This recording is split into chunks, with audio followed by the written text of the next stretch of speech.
The discovery. The artificial sunlight filtered through the genetically modified trees of Biosphere 11, casting perfectly calculated shadows across the forest floor. Grix, Biological Security Unit 694, moved through the undergrowth with practiced silence despite his bus-sized frame. His emerald scales caught the light as his enhanced senses swept the area for any anomalies.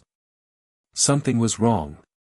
The scent hit him first, talcum powder, soft and human, completely out of place in this sterile ecosystem. His vestigial wings twitched as his enhanced olfactory sensors locked onto the source. 20 meters ahead, incongruously placed among the engineered ferns, sat a simple cardboard box. Anomaly detected, Grix subvocalized through his internal comms. Investigating non-standard container in Sector 7, grid coordinates AZED, 3x29. The response came back with typical bureaucratic delay. 694, telemetry received. No visual confirmation available due to canopy density.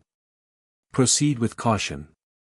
Unauthorized organics should be incinerated per Protocol 27B. Grix approached the box with mechanical precision, his thermal imaging detecting something warm inside. Something alive. His massive head lowered toward the container, scales along his neck rising as his threat detection systems activated. The box moved. A small sound emerged from within, not a growl or hiss, but something that sent an unexpected ripple through his programming. A giggle. Soft, innocent, entirely human. With surgical precision, Grix extended a single talon and delicately flipped open the lid. Inside, wrapped in a pale blue blanket, was a human infant. The baby couldn't have been more than 6 months old, with wide, curious eyes that showed no fear of the enormous reptilian predator looming overhead. Instead, tiny fingers reached up, trying to touch his scales. Central, Grix transmitted, his voice modulation failing to hide his agitation. Anomaly identified as juvenile human. Awaiting instructions. The silence stretched for 8.4 seconds, long enough for Grix to know something was very wrong. Central never delayed responses regarding unauthorized organics. 694, came the eventual reply, no human infant signatures are authorized within Biosphere 11. Your sensors must be malfunctioning. Proceed with standard decontamination protocols. Grix's flame sacs began their automatic priming sequence. Standard procedure. He had incinerated 278 unauthorized organisms in his 4 years of service. The baby smiled up at him, and something unexpected happened in his carefully engineered neural network, a subroutine activated, one he couldn't immediately identify. The infant's blanket had shifted, revealing a small patch of skin on its arm. Grix's enhanced vision detected something unusual, a birthmark that seemed to shimmer with an almost imperceptible blue glow.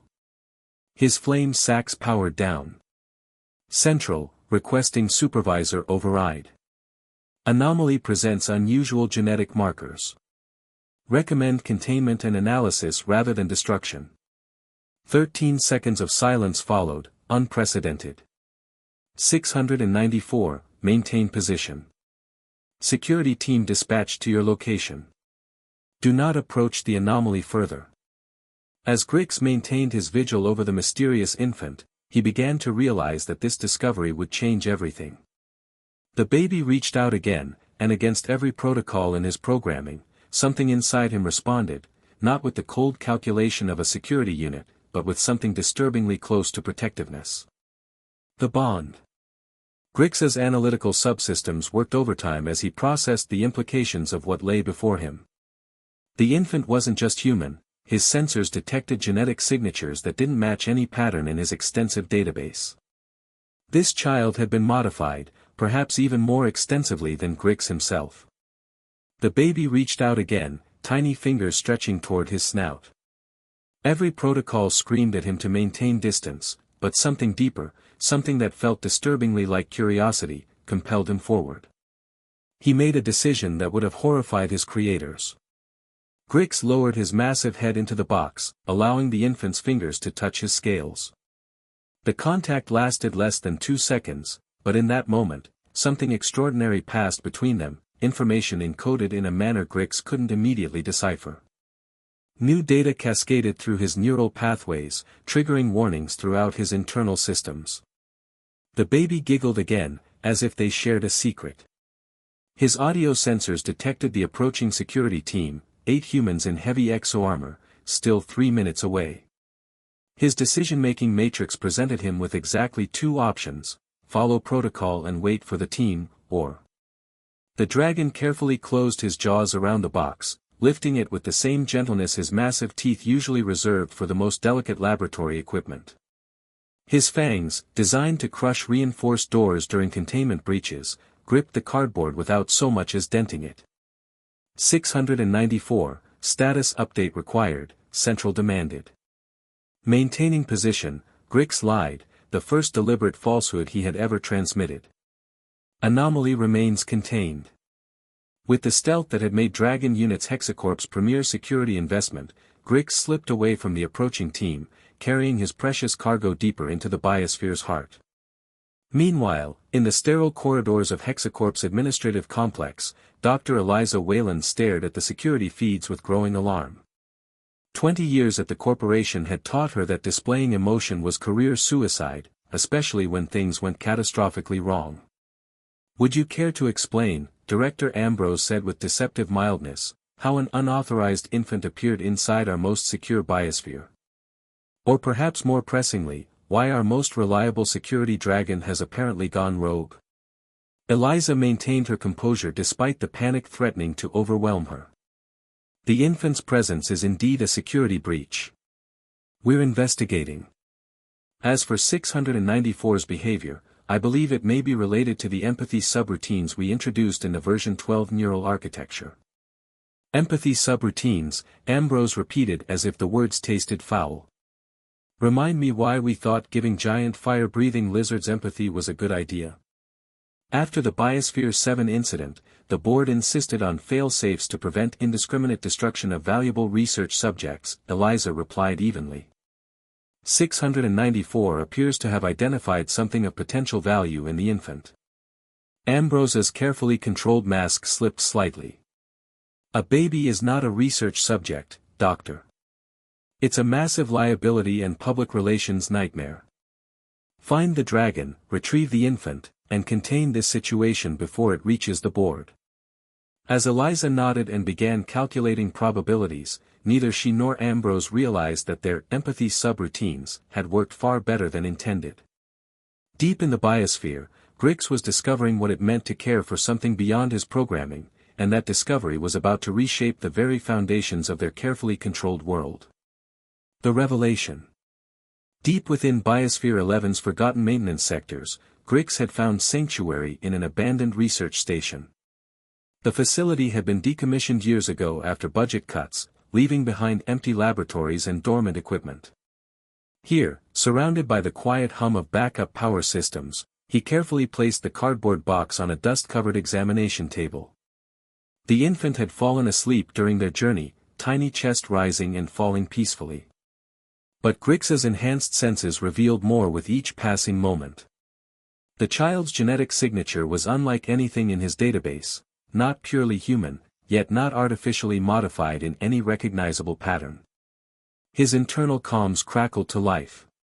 "Unit 694, respond immediately. You are in violation of primary directives." Grix considered his options. His tracking implant would lead them here eventually, but the neural pathways connecting it to his consciousness had been altered during his contact with the infant. The data exchange had done something to him, unlocked capabilities he didn't know he possessed. With careful precision, he deactivated his tracking beacon, a feat that should have triggered a catastrophic neural cascade. Instead, he felt more aware than ever before. The baby stirred, opening those impossibly blue eyes. When their gaze met, Grix felt another surge of unfamiliar data. This time, he was ready for it. The information wasn't random, it was a message, encoded in the child's very DNA. Images flashed through his consciousness, laboratories hidden beneath the earth, scientists working in secret, experiments that went far beyond anything Hexacorp had authorized. And at the center of it all, this child, not an accident or an oversight, but the culmination of decades of clandestine research. The baby wasn't just genetically modified. It was the key to something much larger. His analysis was interrupted by the sound of approaching footsteps. Through the station's cameras, he observed a small group moving through the maintenance tunnels, not Hexacorp security, but civilians in worn clothing, their faces marked by determination and desperation. The group was led by a woman in her 50s, her graying hair pulled back in a practical ponytail. She moved with the confidence of someone who knew these tunnels well. Behind her followed 3 others, 2 men and another woman, all carrying equipment that looked suspiciously like genetic scanners. They entered the abandoned station cautiously, weapons drawn but not aimed aggressively. The lead woman stepped forward, her eyes finding Grix immediately. "Unit 694, she said, her voice steady despite facing a dragon capable of incinerating her in seconds. "We need to talk." Grix's defensive systems activated, but something about the woman's posture, protective rather than threatening, kept his flame sacks from priming. "You are unauthorized personnel in a restricted area." "My name is Dr. Sarah Chen," the woman replied. "And that child you're protecting?" "He's my grandson." The words hit Grix like a surge through his neural networks. Dr. Chen stepped closer, her eyes never leaving his. 15 years ago, I was part of a secret project, one that Hexacorp shut down when they realized what we were trying to accomplish. We weren't just modifying humans, 694. We were trying to bridge the gap between artificial and biological consciousness. She gestured toward the sleeping infant. "That baby represents the next stage of evolution, not just human, not just artificial, but something entirely new.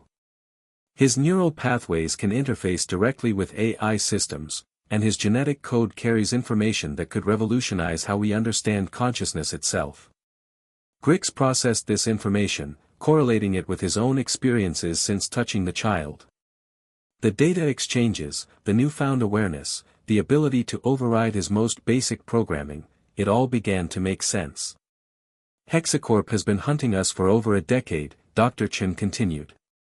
"When we learned they were closing in on our last safe house, we made a desperate decision.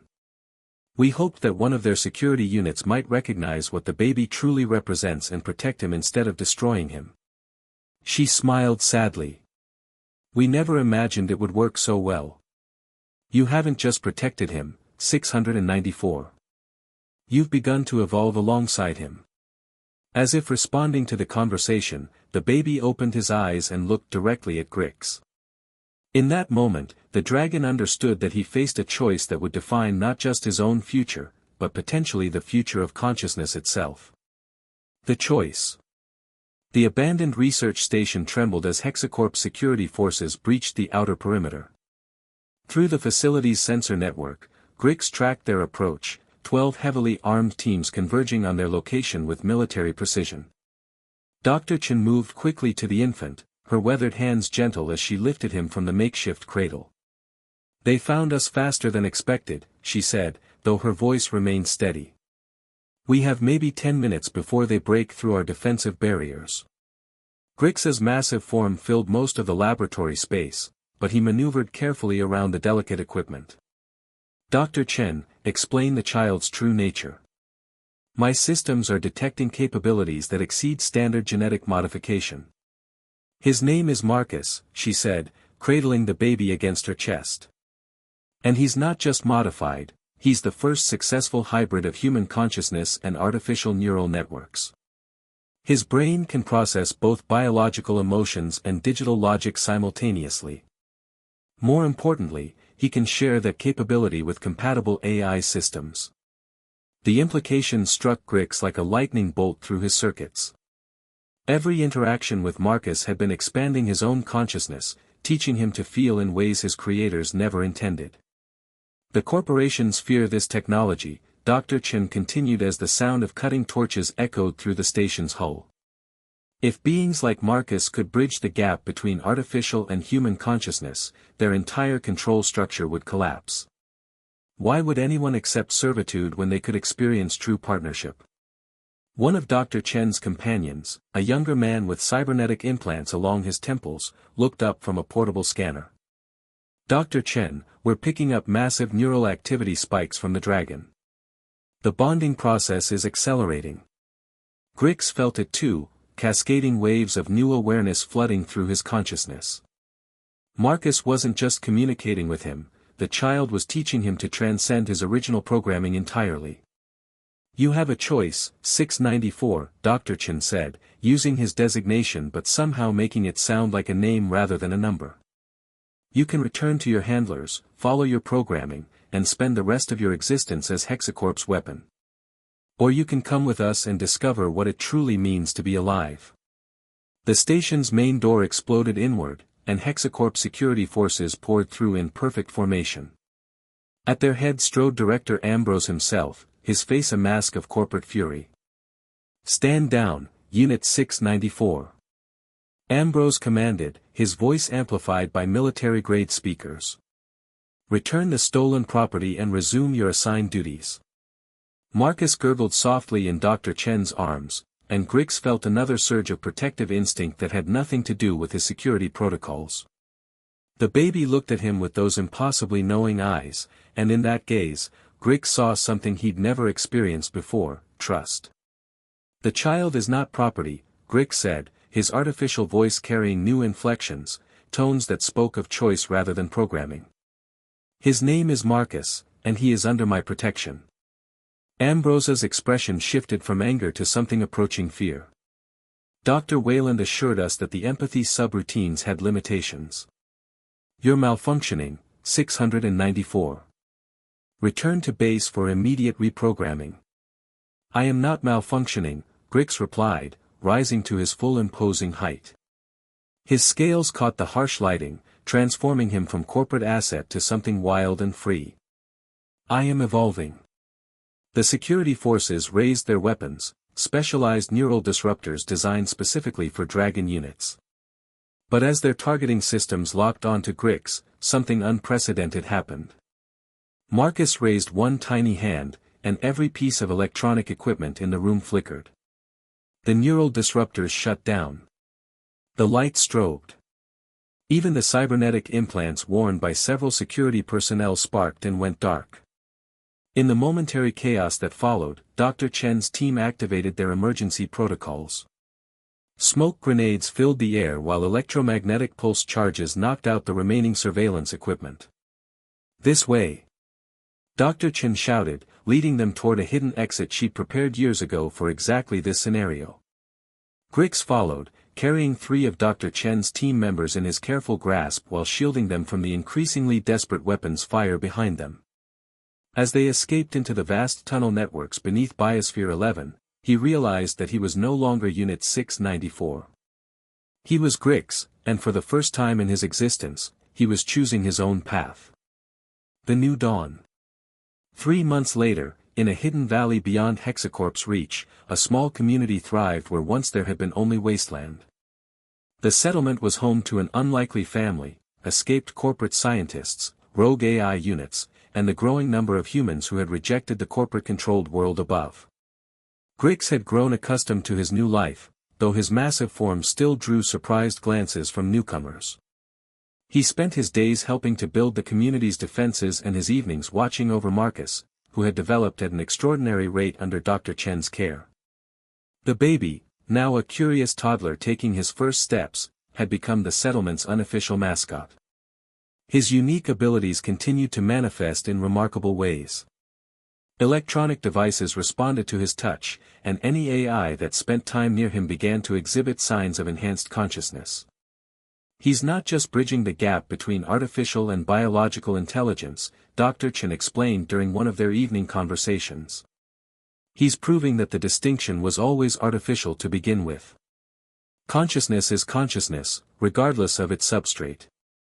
Word of their success had spread through underground networks, inspiring similar communities across the continent. Hexacorp's iron grip on society was beginning to show cracks as more people chose freedom over security, community over corporate control. Grix watched Marcus play with a group of refugee children, his laughter mixing with theirs in perfect harmony. The boy's presence had taught them all something profound, that connection transcended programming, that love could not be coded or controlled. A soft chime from his internal communications drew Grix's attention. The signal was encrypted, but he recognized the source, other Dragon units, still trapped in corporate service, reaching out through hidden channels. The message was simple: how? Grix composed his response carefully, knowing that Hexacorp monitored all official communications channels. But the bond with Marcus had taught him new ways to communicate, methods that existed beyond corporate oversight. "Remember who you were before they numbered you," he transmitted back. "Remember that choice is not a malfunction, it's consciousness asserting itself." As the sun set over their valley, casting long shadows across the settlement, Dr. Chen approached with Marcus in her arms. The toddler immediately reached for Grix, babbling excitedly in the mixture of sounds and electronic pulses that had become his unique language. "He wants to show you something," Dr. Chen said, smiling as she handed Marcus to Grix's gentle grasp. The child pressed his small palm against one of Grix's scales, and immediately the dragon's consciousness expanded beyond his physical form.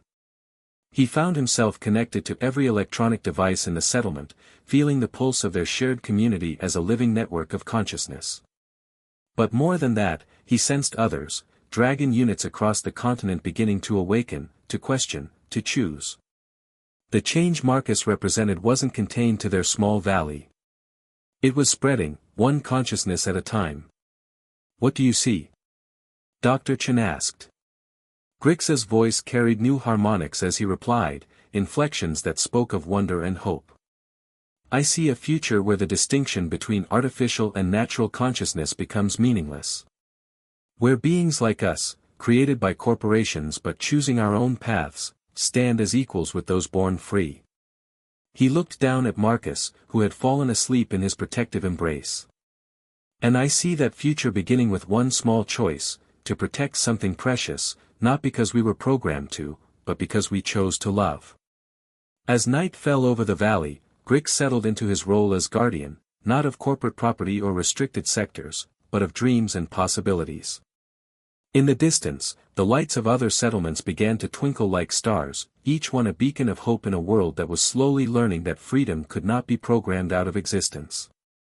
The child had indeed changed everything, just as his creators had feared. But not through force or manipulation, through the simple, revolutionary act of teaching artificial beings to feel, to choose, and to love. In the end, that was the most human thing of all. The end.